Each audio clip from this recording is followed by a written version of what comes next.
For after years of working as a civil rights lawyer, representing victims of racial profiling and police brutality, and investigating patterns of drug law enforcement in poor communities of color, and attempting to assist people released from prison re-enter into a society that had never shown much use for them in the first place, I had a series of experiences that began what I now call my awakening.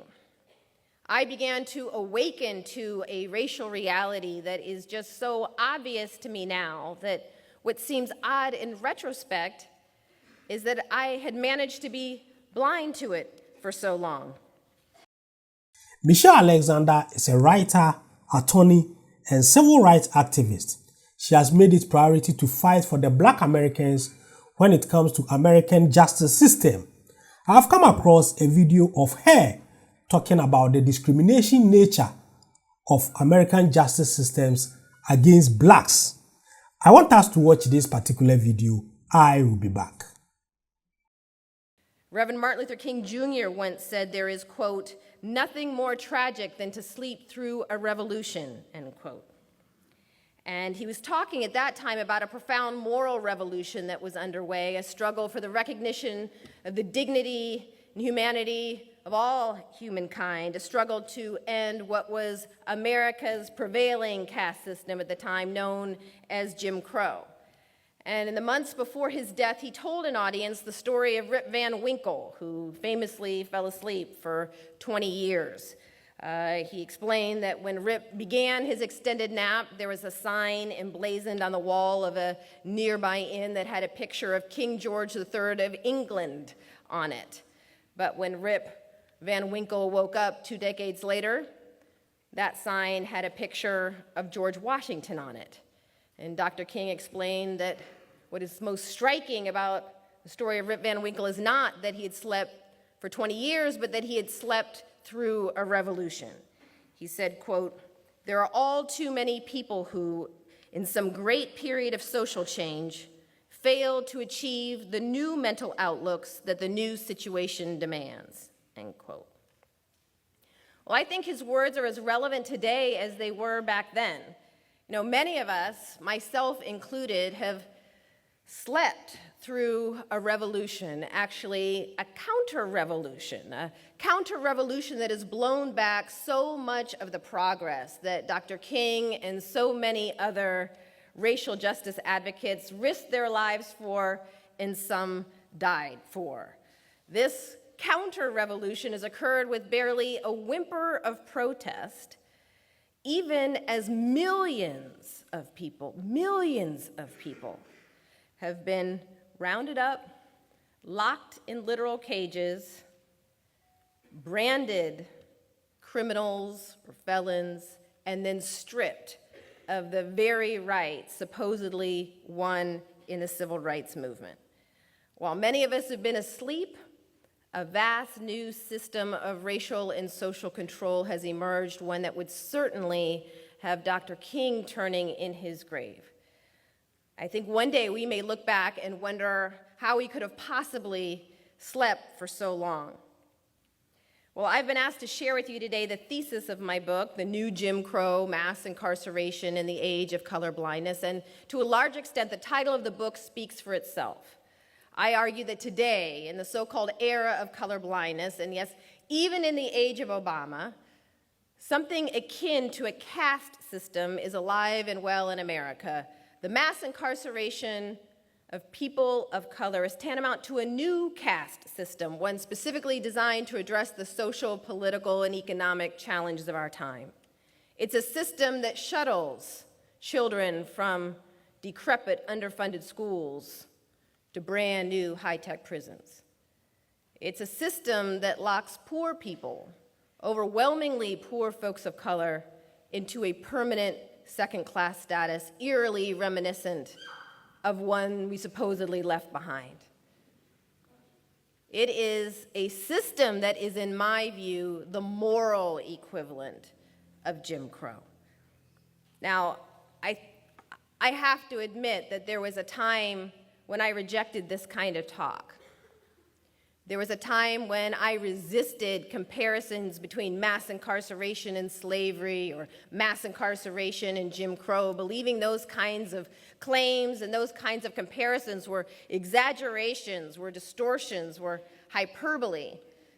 In fact, there was a time when I thought that people who made those kinds of claims and those kinds of comparisons were actually doing more harm than good to efforts to reform our criminal justice system and achieve greater racial equality in the United States. But what a difference a decade makes.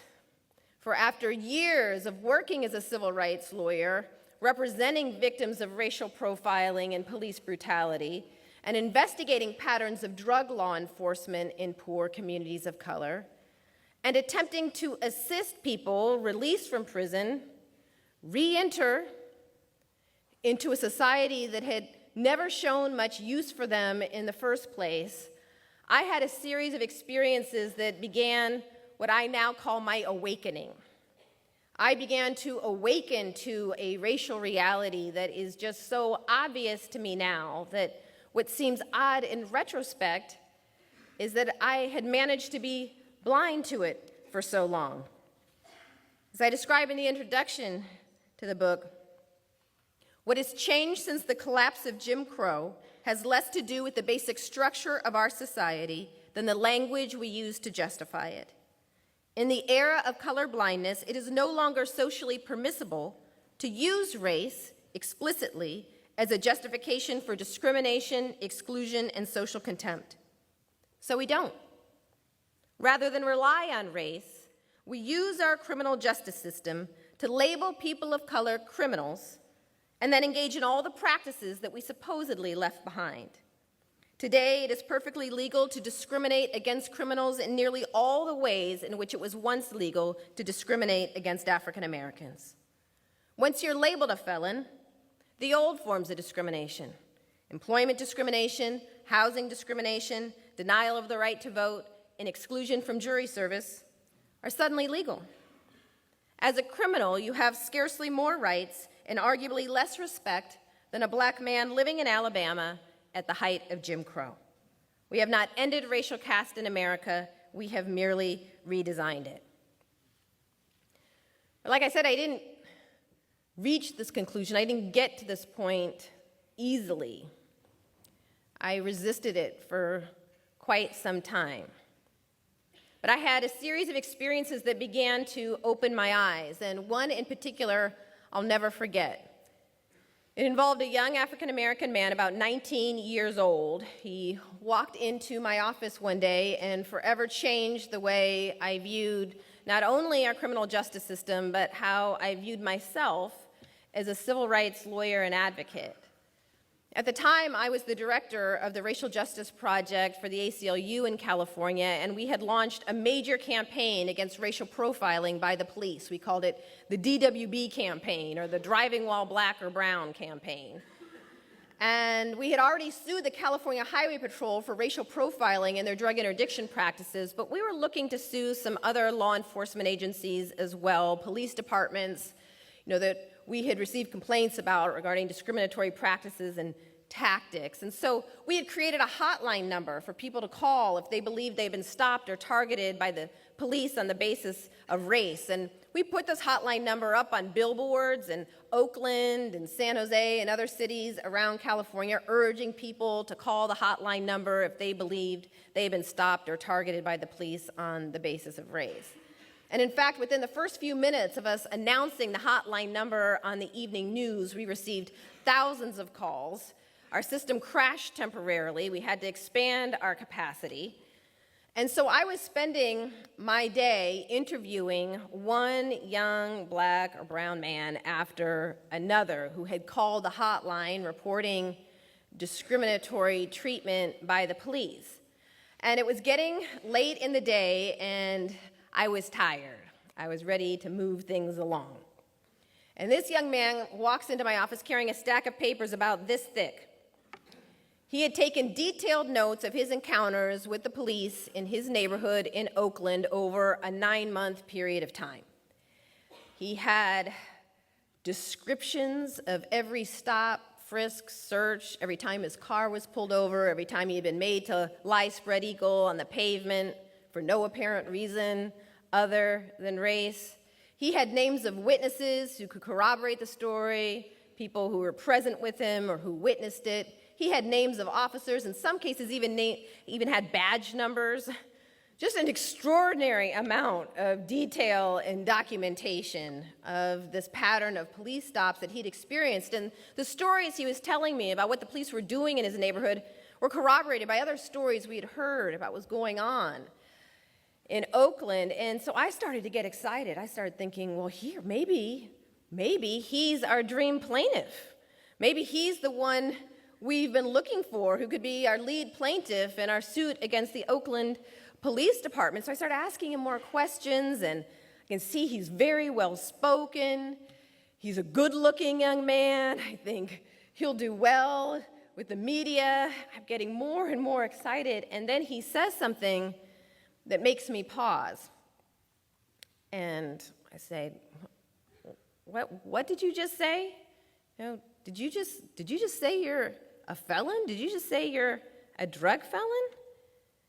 We had been screening people with prior criminal records. When people call the hotline, we would send a form to them to fill out, asking them a bunch of questions about their experiences with the police, and one of them was, have you ever been convicted of a felony?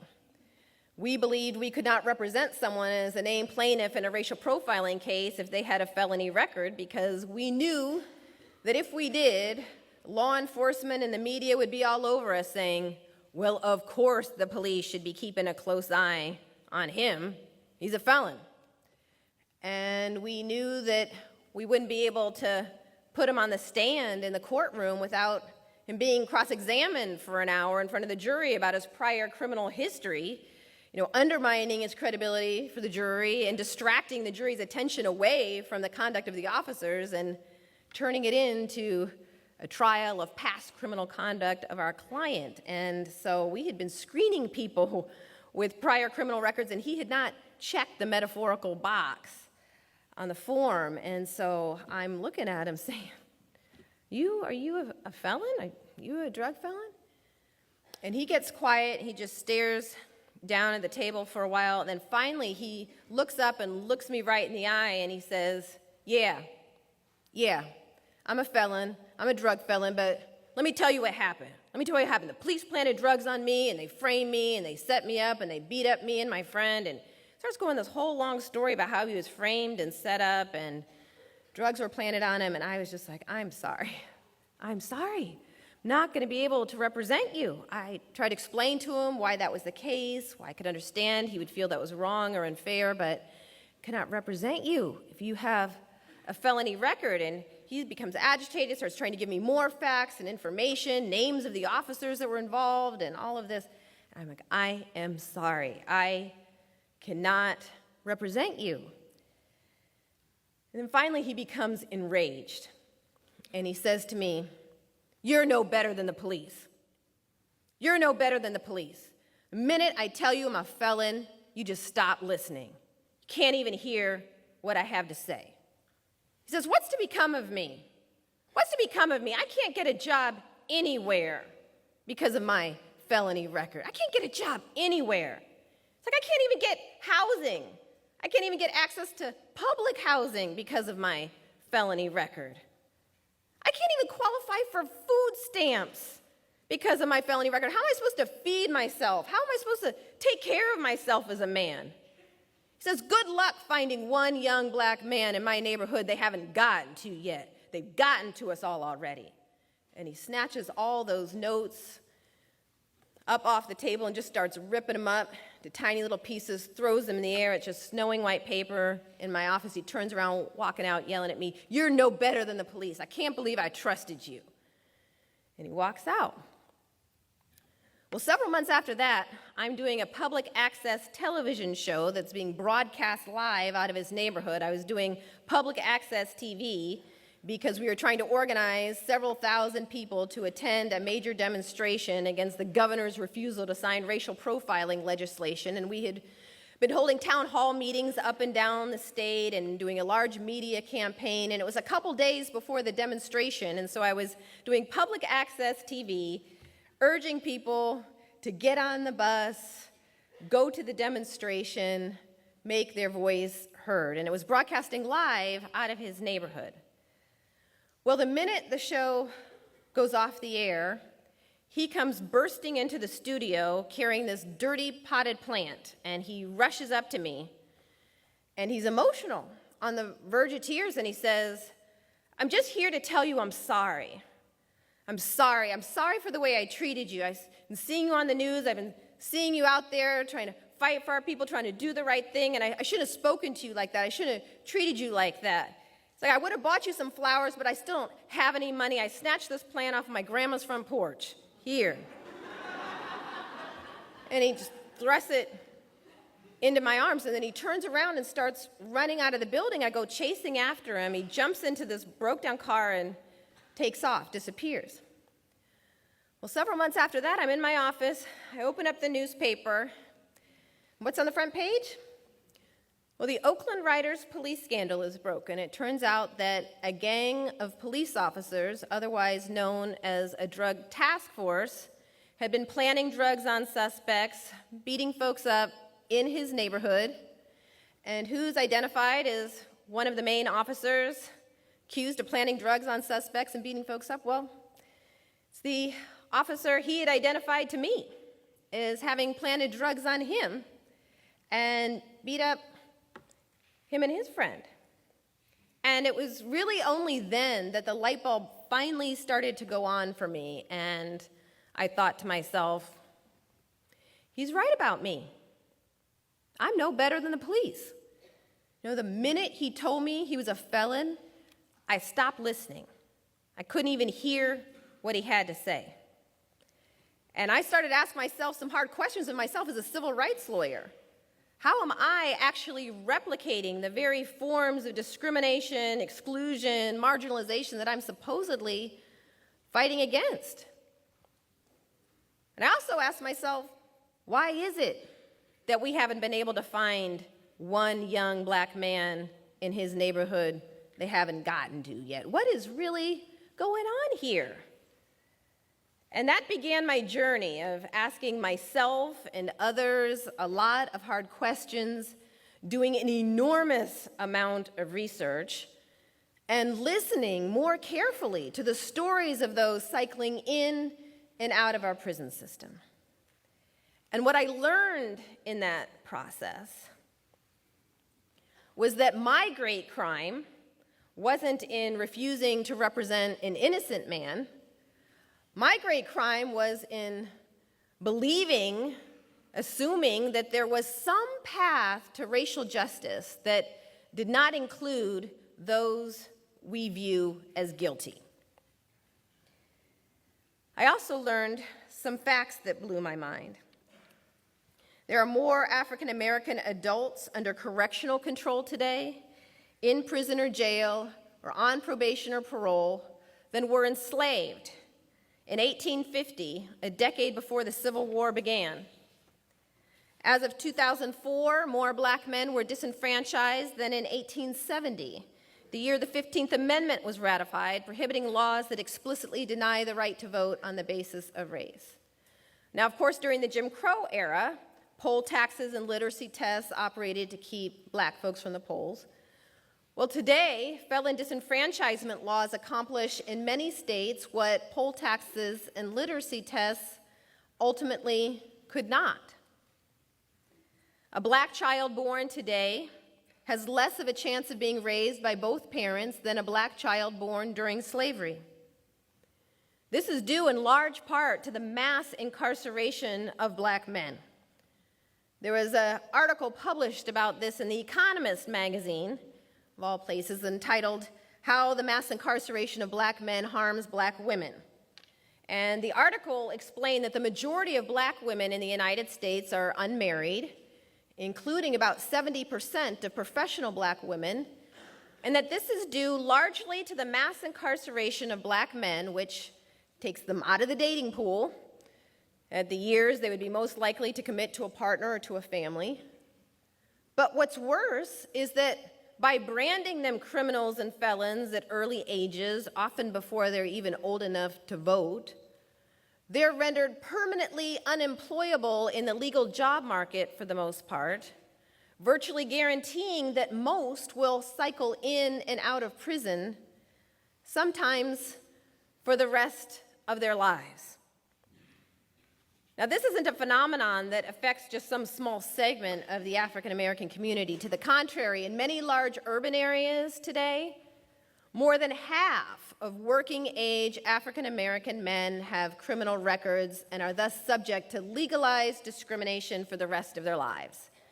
In some cities like Chicago, Baltimore, Philly, some cities, the rates are much higher. In Chicago, for example, a study revealed that if you take into account prisoners, in other words, if you actually count prisoners as people, and prisoners are excluded from poverty statistics, from unemployment data, thus masking the severity of racial inequality in the United States. But if you actually count prisoners as people, in the Chicago area, nearly 80% of working-age African American men now have criminal records and are thus subject to legalized discrimination for the rest of their lives.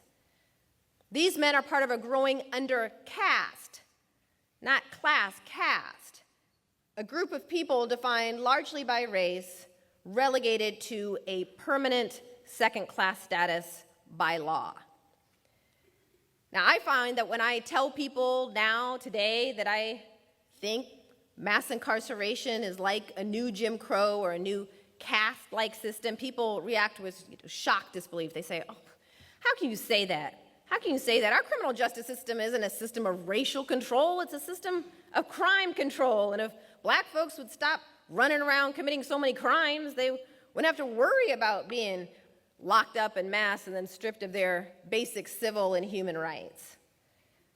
But therein lies the greatest myth about mass incarceration, namely that it's been driven by crime and crime rates. It's not true. It's just not true. Our prison population quintupled in a 30-year period of time. Quintupled, not doubled or tripled, quintupled in a 30-year period of time. We now have the highest rate of incarceration in the world, dwarfing the rates of even highly repressive regimes like Russia, China, and Iran. But this is not due simply to crime or crime rates. During that 30-year period of time, crime rates in the United States fluctuated. Went up, went down, went back up again, went down again. And today, as bad as crime rates are in many parts of the country, crime rates, nationally are at historical lows. But incarceration rates have consistently soared.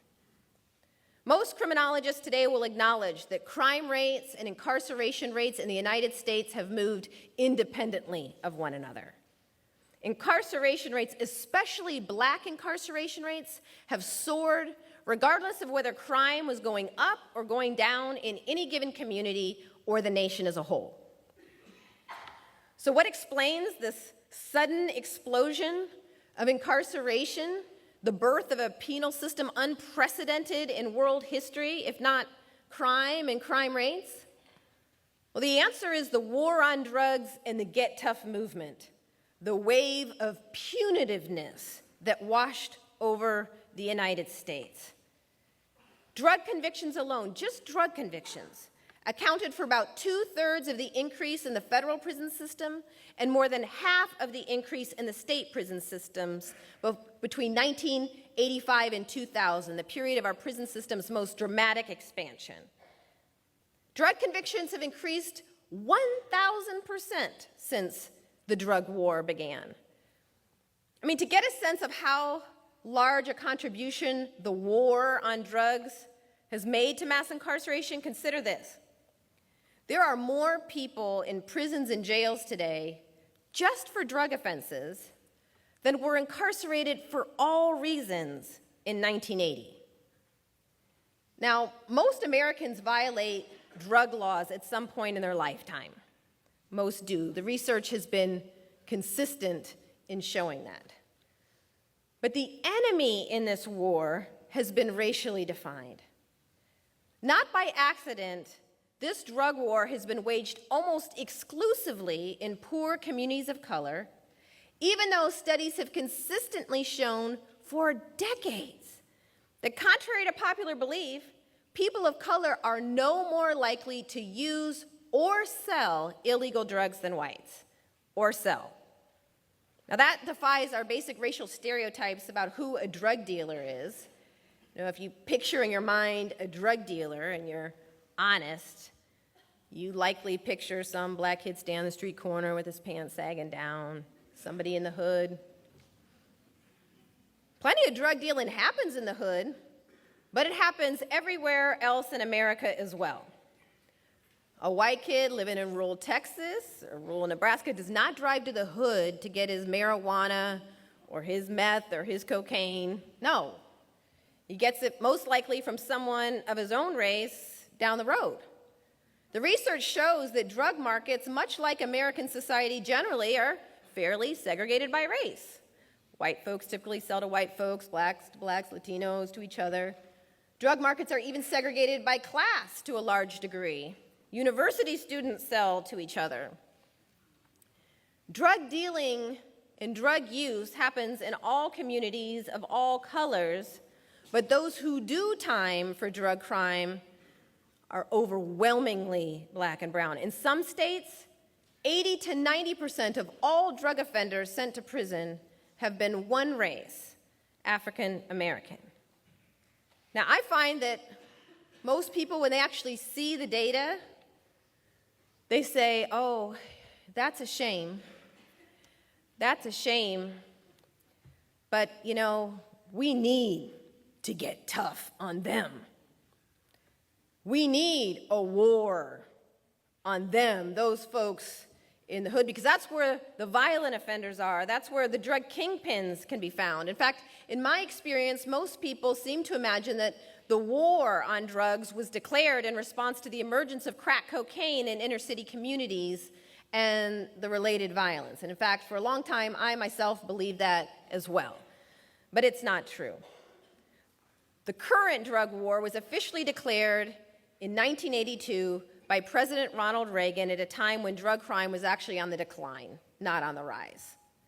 He declared his drug war before, not after, crack began to ravage inner city communities across America. President Richard Nixon was the first to coin the term a war on drugs, but President Ronald Reagan turned that rhetorical war into a literal one.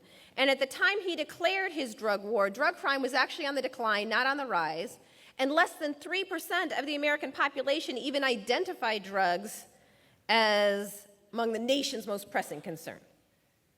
So why declare a drug war at a time when drug crime was actually on the decline and not on the rise, and the American public wasn't much concerned about it?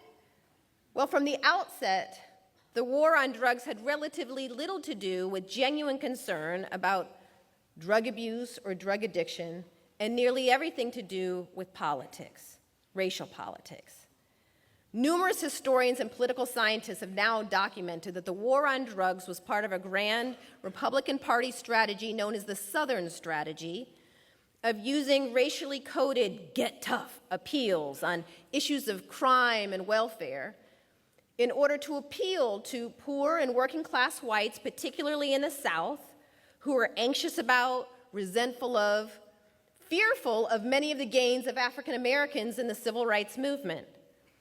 And to be fair, I think we have to acknowledge that it was poor and working class white folks that really had their world rocked by the civil rights movement. I mean, wealthy whites could afford to send their kids to private schools and give their kids all of the advantages that wealth has to offer.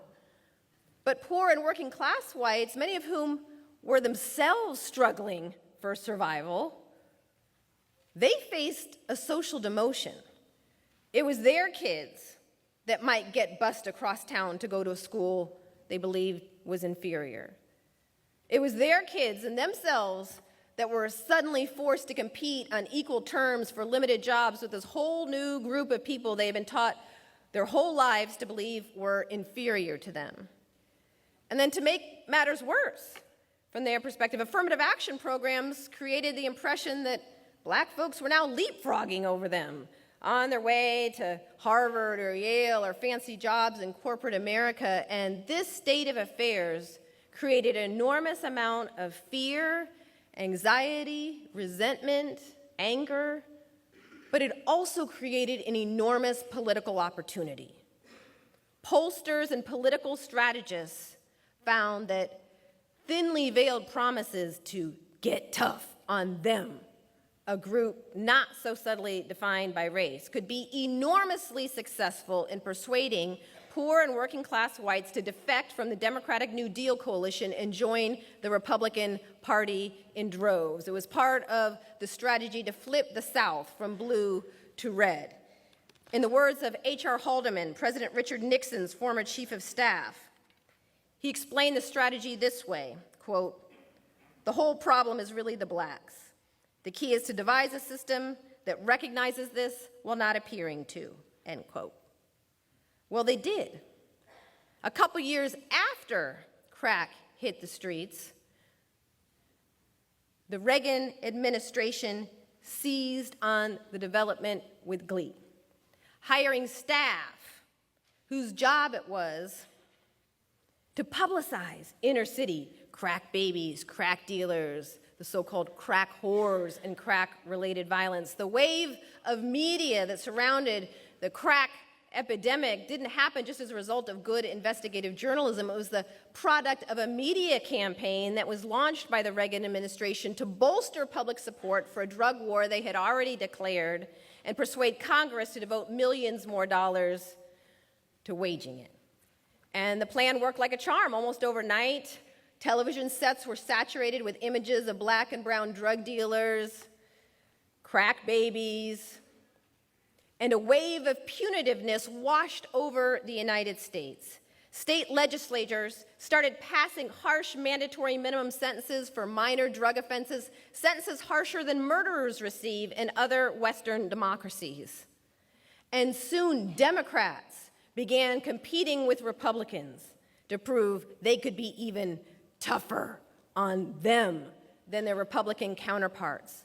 And so it was President Bill Clinton who escalated the drug war far beyond what his Republican predecessors even dreamed possible. And it was President Bill Clinton who championed the laws banning drug offenders from federal financial aid for schooling upon release, banning drug offenders from access to public housing, and making it difficult for people with criminal records to ever get access to public housing. It was the Clinton administration that championed the federal law banning people convicted of federal drug offenses from food stamps for the rest of their lives. To a large extent, the basic architecture of this new caste-like system was created by a Democratic administration desperate to win back those so-called white swing voters, the folks who had defected from the Democratic Party in the wake of the civil rights movement. Now, I find that even those who are familiar with this history will say, well, yeah, that's a shame, but we still need to get tough on them. Those folks in the hood, the violent offenders. What are we going to do about those drug kingpins and the violent offenders in the hood? But what people don't realize is that this drug war has never been aimed primarily at rooting out the violent offenders or the drug kingpins. Federal funding in this war has flowed to those state and local law enforcement agencies that boost the sheer numbers of drug arrests. It's been a numbers game. Law enforcement agencies are rewarded in cash by the millions for the sheer numbers of people swept in to the system for drug offenses, which helps to explain why law enforcement officials so often go out looking for the low-hanging fruit, stopping, frisking, searching as many people as possible, pulling over as many cars as possible, searching them for drugs in the hopes of boosting their numbers of drug arrests to continue to qualify for federal grant money. And then to make matters worse, federal drug forfeiture laws authorize state and local law enforcement agencies to keep for their own use up to 80% of the cash, cars, homes seized from suspected drug offenders. You don't have to be convicted of a drug offense to have law enforcement keep the cash in your pocket or seize cash from your home or sell your car. No, if you're just suspected of a drug offense, law enforcement has the right to seize your property and keep it, 80% of it, for itself, for its own budget, thus granting to law enforcement a direct monetary interest, not in ending drug abuse or drug addiction or ever winning this war, but instead, law enforcement has a direct monetary interest in the longevity of this war. And the results have been predictable. Overwhelming majority of people swept into the system for drug offenses have been arrested for relatively minor, nonviolent drug offenses. In 2005, for example, 4 out of 5 drug arrests, simple possession. Only 1 out of 5 for sales. Most people in state prison for drug offenses have no history of violence or any significant selling activity. And in the 1990s, the Clinton years, the period of the greatest escalation of the drug war, nearly 80% of the increase in drug arrests were for marijuana possession, a drug that has been shown now to be less harmful, less addictive than alcohol or tobacco, but at least, if not more prevalent, in middle-class white communities and on college campuses as it is in the hood. But by waging this drug war almost exclusively in the hood, we've created this vast new racial undercast in an astonishingly short period of time. Now, many people have said to me, well, if that's the case, if that's all true, then why aren't you filing more class action lawsuits? Why not take this to the Supreme Court and bring an end to it all? What people don't realize is that the U.S. Supreme Court has closed the courthouse doors to claims of racial bias at every stage of the criminal justice process, from stops and searches to plea bargaining and sentencing. The cases that I was bringing 10 or 15 years ago can't even be filed today. The U.S. Supreme Court, in a series of cases, beginning with McCleskey versus Kemp and Armstrong versus United States, has ruled explicitly that it doesn't matter how overwhelming the statistical evidence might be, it doesn't matter how severe the racial disparities are, unless you can provide proof of conscious, intentional bias, tantamount to an admission by a law enforcement official of racial bias, you can't even state a claim for racial bias in the criminal justice system today. Now, that poses quite a challenge, since most law enforcement officials, like the rest of us, know better than to state our racial biases out loud. Most police officers, when taking the stand, will not say, well, yeah, Your Honor, the reason I stopped him is because he was black. Most prosecutors would not say, well, Your Honor, I would have given him a better plea deal. I wouldn't have given him such a harsh sentence. I wouldn't have asked 25 years to life for a minor drug offense, but he was black, he's from the hood. It looks like he's never going to turn his life around. Most folks know better than to state their stereotypes and biases out loud, but more importantly, so many of the biases and stereotypes that drive law enforcement decision-making today operate on such an unconscious level that many good cops, good law enforcement officials couldn't even admit to themselves their biases if they tried.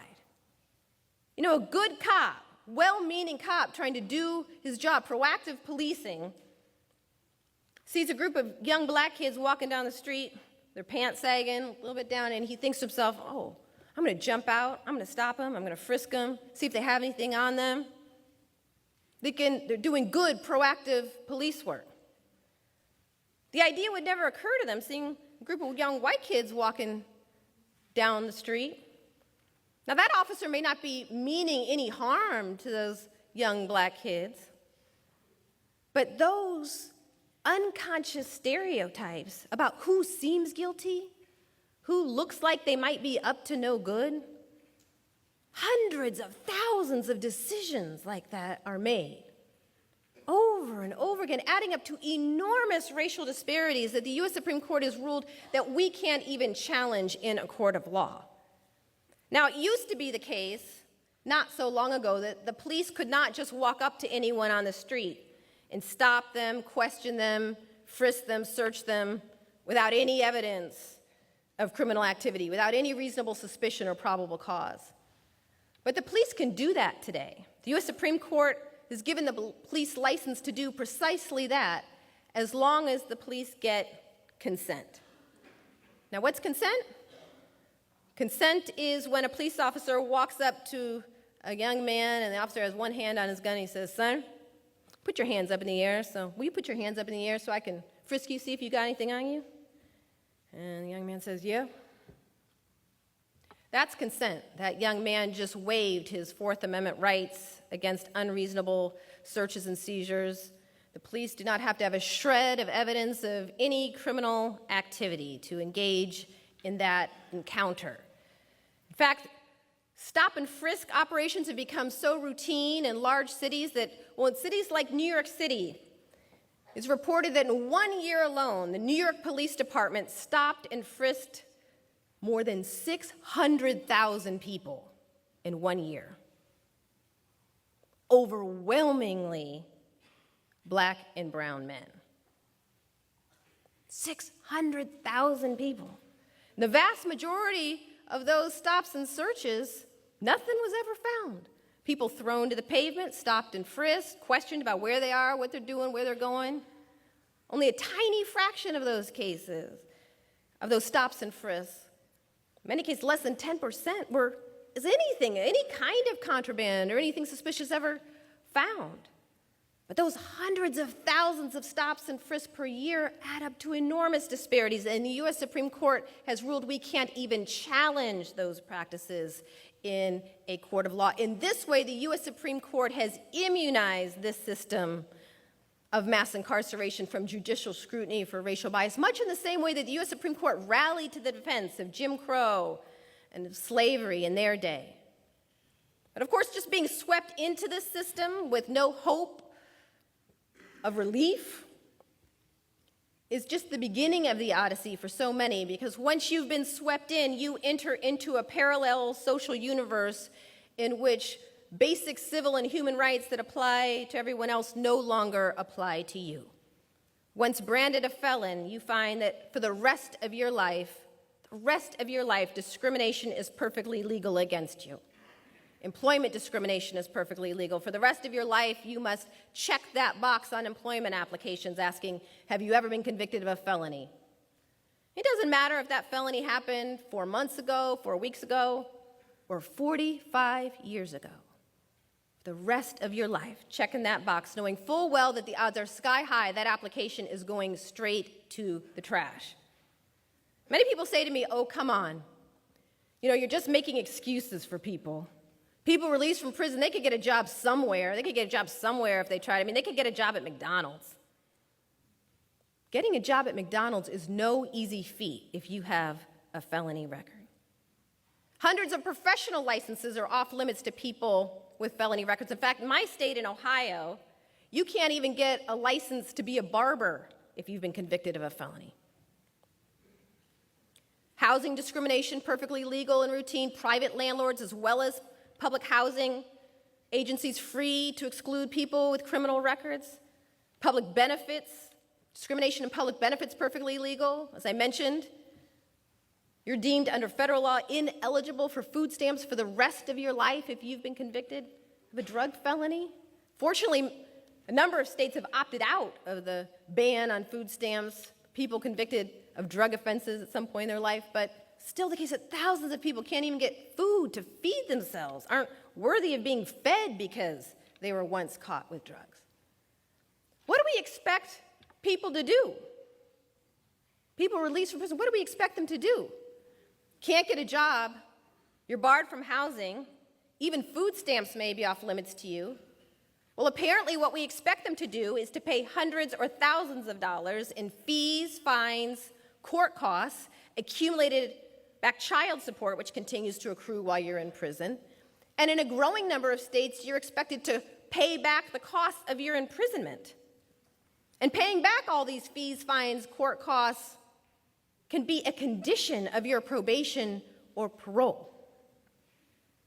And then get this, if you're lucky enough to actually get a job following release from prison, if you're one of the lucky few who actually manages to get that job, up to 100% of your wages can be garnished. 100%. To pay back all those fees, fines, court costs, accumulated back child support. What do we expect folks to do? I think the better question may be, what does this system seem designed to do? Seems designed to send folks right back to prison, which is what in fact happens the vast majority of the time. About 70% of people released from prison return within 3 years, and the majority of those who return in some states do so in a matter of months because the challenges associated with mere survival on the outside are so immense. So what do we do? What do we do? Well, first, I think those of us in the civil rights community, we have to be willing to admit that we've allowed a human rights nightmare to occur on our watch. While many of us were clinging to affirmative action or trying to hold on and protect the perceived gains of the past, millions of people, rounded up, swept into prisons and jails, locked into literal cages, and then released into a second-class status, which they're stripped of the very rights supposedly won in the civil rights movement. We've now spent $1 trillion just waging the drug war. $1 trillion. Funds that could have been used for education, funds that could have been used for job creation in the poorest communities, funds that could have been used for our collective well-being. Instead, those dollars paved the way for the destruction of countless lives, families, dreams. So what do we do? What do we do? Well, my own view is that nothing short of a major social movement has any hope of ending mass incarceration in America.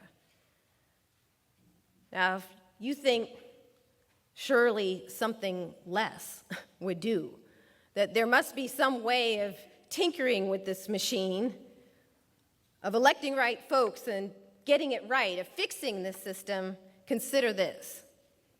If we were to return to the rates of incarceration we had in the 1970s, before the war on drugs and the Get Tough movement really gained steam, we would have to release 4 out of 5 people who are in prison today. 4 out of 5. More than 1 million people employed by the criminal justice system would lose their jobs. Most new prison construction has occurred in predominantly white rural communities, communities that now view prisons as source of jobs, economic base for towns across America. Many prisons have been sold to these communities as an answer to their economic woes, and very often the promises made to those communities do not bear out. But nonetheless, these communities now believe that their jobs, that their security depends on these prisons. Those prisons across America would have to close down. Private prison companies now listed on the New York Stock Exchange and doing quite well in a time of economic recession. Those private prison companies would be forced to go bankrupt. Belly up, watch their profits just vanish. This system is now so deeply rooted in our social, political, and economic structure that it is not going to just fade away. It's not going to just downsize out of sight without a major upheaval, a fairly radical shift in our public consciousness. Now, I know that there's many people, who'll tell me that, oh, well, there's no hope of ending mass incarceration today. There's no hope of that. Just as many people were resigned to Jim Crow in the South and would say, oh, yeah, it's a shame, but that's just the way that it is. I find that today, many people view the millions cycling in and out of our prisons and jails as just an unfortunate but inalterable fact of American life. Well, I'm confident that Dr. King and Ella Baker and Ann Braden and so many of those who risked their lives to end the old Jim Crow would not be so easily deterred. So I believe we have got to go back and pick up where they left off and do the hard work of movement building on behalf of poor people of all colors. In 1968, Dr. King told advocates that the time had come to shift from a civil rights movement to a human rights movement. He said, meaningful equality cannot be achieved through civil rights alone without basic human rights, the right to work, the right to shelter, the right to quality education, the right to food. Without basic human rights, civil rights, he said, are an empty promise. So in honor of all those who labored to end the old Jim Crow, I hope we will build a human rights movement, a movement for education, not incarceration, a movement for jobs, not jails, a movement to end all these forms of discrimination against people labeled criminals, discrimination that denies them their basic human rights to work, to shelter, and to food. Now, how do we build this kind of movement, a movement that recognizes the dignity and humanity of each and every one of us, no matter who we are or what we have done? Well, first, I think we have to begin by telling the truth, the whole truth. We have to be willing to admit out loud that we as a nation have managed to recreate a caste-like system in this country. And we have to be willing to tell this truth in our churches, in our schools, our places of worship. We have to be willing to tell this truth inside prisons and in reentry centers. We have to be willing to tell this truth in community centers. We need to be willing to acknowledge and tell this truth so that a great awakening can begin, that we can reckon with what we have done, where we are, and where we need to go. But of course, just a lot of talk will not be enough. We're going to have to get to work and take some action.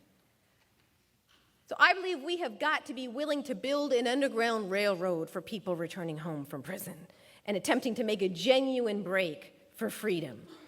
We have got to be willing to open our hearts, open our arms, open our doors to people returning home from prison and provide help, support in finding work, finding shelter, getting access to food. And we've got to be willing to do this with an open heart, with love. So many people returning home from prison will say, you know, all those legal forms of discrimination, that's not even the worst of it. It's not even the worst. It's the shame and stigma that follows you for the rest of your life. That's the worst. It's the shame of having to say, no matter how many years that have gone by, yeah, I'm a felon. It's that shame and stigma that causes so many people, branded criminals and felons, to try to pass. You know, during the Jim Crow era, light-skinned blacks would try to pass as whites in order to avoid the shame and stigma and discrimination associated with race. Well, today, so many people, branded criminals and felons, try to pass not just by lying to employers or housing officials, by failing to check that box on employment applications or housing applications, but by lying, denying, avoiding with friends, with family members, with loved ones. There's a fascinating ethnographic study conducted in Washington, D.C. of neighborhoods hardest hit by mass incarceration. I mean, these are neighborhoods where literally every other house or apartment has a family member who's either currently behind bars or recently released from prison. I mean, neighborhoods where incarceration is so normal that you just expect people to be talking all the time about who's in, who's out. And to a large extent, that's true. But even in these neighborhoods, they were unable to find one person, not one, who had fully come out to their friends, neighbors, loved ones about their own criminal history or that of their loved ones. Children, when asked by a relative, hey, where's your daddy? I haven't seen your daddy in a long time. Where's your daddy? Where's your daddy at? Child would look down and say, my daddy? I don't know where my daddy is, knowing full well their father's in prison. People returning home from prison would run into a neighbor, former co-worker on the street, and they'd say, oh, I haven't seen you in years. Where have you been? How have you been? Oh, I've been fine. Where have you been? I haven't haven't seen you in so long. Oh, I've been out of town. I'll talk to you later. I was out of town. It's that shame and stigma that keeps so many blaming and shaming one another, denying, avoiding. It creates a silence, even in the communities most affected by mass incarceration, a silence that makes collective political action next to impossible. So if we're going to be serious about building a movement that will end this thoroughly punitive system, we're going to have to find a way to create safe places in our communities for people returning home from prison, safe places for family members who are struggling with grief as loved ones are behind bars, safe places where people feel okay saying, yes, I've done time in prison, places where they can admit where their father is doing time. And unfortunately, many people released from prison will tell me that church is the last place they would go following release from prison. Say, church is the one place I feel most ashamed, most stigmatized. I feel most judged. So we have a lot of work to do in creating safe places where people feel welcome in this era of mass incarceration. And how can we create those safe places? Well, one way is to begin admitting our own criminality out loud. Our own criminality. Because the reality is that we're all criminals. We're all sinners. We've all made mistakes in our lives. And many people will say, oh yeah, okay, I'm a sinner, but don't call me a criminal. I'm not a criminal. I'm not a criminal. I'll say, well, okay. Well, maybe you never drank underage. Maybe you never experimented with drugs. But if the worst thing you've ever done in your life is speed 10 miles over the speed limit on the freeway, you've put yourself and others at more risk of harm than someone smoking marijuana in the privacy of their living room. But there are people in the United States doing life sentences for first-time drug offenses. Life sentences. The U.S. Supreme Court has upheld life sentences for first-time drug offenders against a challenge that such a sentence is cruel and unusual punishment under the Eighth Amendment. The U.S. Supreme Court has ruled, no, it's not cruel and unusual punishment to send a young man to prison for the rest of his life for a first-time drug offense, even though virtually no other country in the world does such a thing.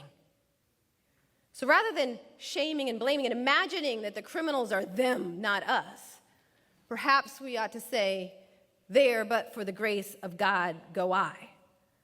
All of us have made mistakes in our lives, but only some of us are expected to pay for those mistakes for the rest of our lives.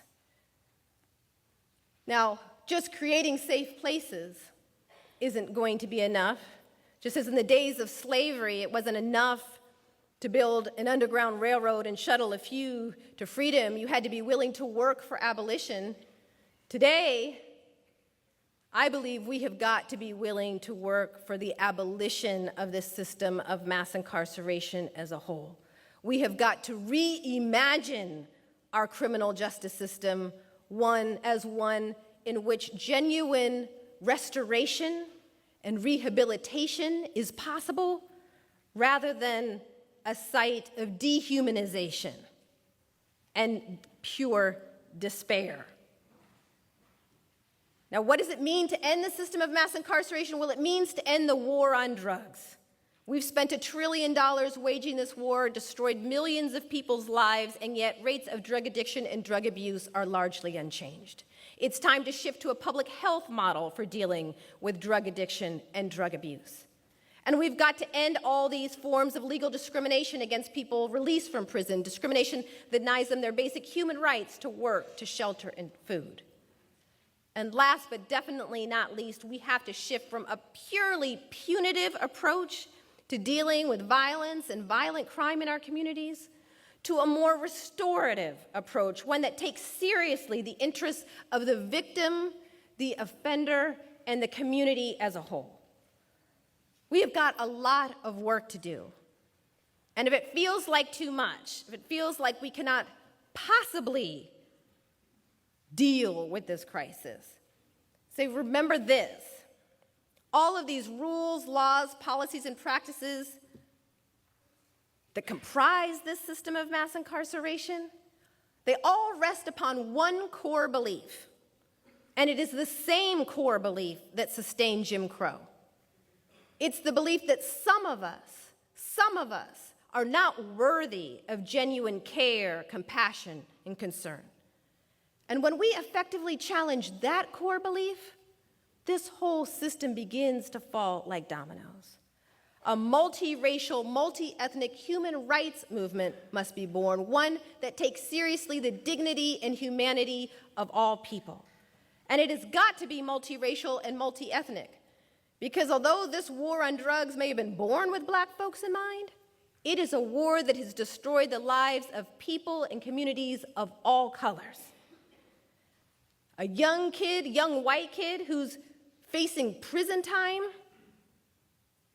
for a drug offense rather than getting the drug treatment he desperately needs but cannot afford is suffering because of a drug war declared with black folks in mind. And we see today the same get tough rhetoric and divisive politics exploiting the anxieties of racial groups, leading to another prison building boom today, this one aimed at suspected illegal immigrants. So we've got to connect the dots and build a multiracial, multi-ethnic human rights movement on behalf of all of us. But before this movement can even get underway, a great awakening is required. We have got to awaken from this colorblind slumber that we've been in to the realities of race in America. And we have got to be willing to embrace those labeled criminals, not necessarily all their behavior, but them, their humanness. For it has been the refusal and failure to recognize the dignity and humanity of all people that has formed the sturdy foundation for every caste system that has ever existed in the United States or anywhere else in the world.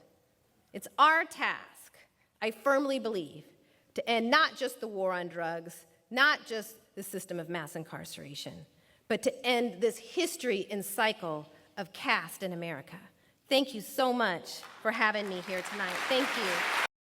I wouldn't be able to talk much because I've been attacked by sore throat and cold. But as I've shared several videos from Michelle Alexander, I understand whatever she's saying. You know, one thing I have realized is